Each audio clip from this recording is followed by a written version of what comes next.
ঝিনাইদহের শৈলকুপায় সড়ক দুর্ঘটনায় জয়ন্ত সরকার নামের এক যুবকের মর্মান্তিক মৃত্যু ঘটেছে। ঘটনাটি বুধবার বিকেলে উপজেলার নিত্যানন্দপুর ইউনিয়নের রঘুনন্দনপুর গ্রামের মোড়ে। নিহত যুবক পৌরসভার ঝাউদিয়া গ্রামের বিনানন্দ সরকারের ছেলে। পরিবার সূত্রে জানা যায়, বন্ধুদের সঙ্গে মোটরসাইকেল যোগে উপজেলার বকশীপুর গ্রামে গঙ্গা পূজা দেখতে যাচ্ছিলেন জয়ন্ত।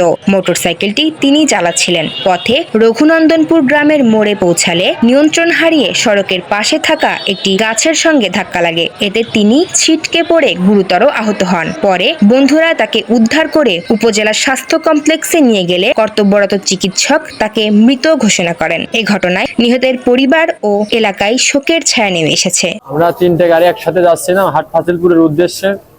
তা আমার গাড়ি ছিল পিছনে, আর আমার মামার গাড়ি ছিল সামনে, আর মামাতো ভাইয়ের গাড়ি ছিল মাঝে।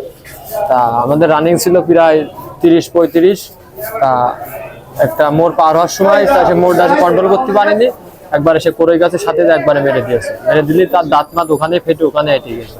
শৈলকুপা থানার ভারপ্রাপ্ত কর্মকর্তা হুমায়ুন কবির মোল্লা ঘটনার সত্যতা নিশ্চিত করেছেন।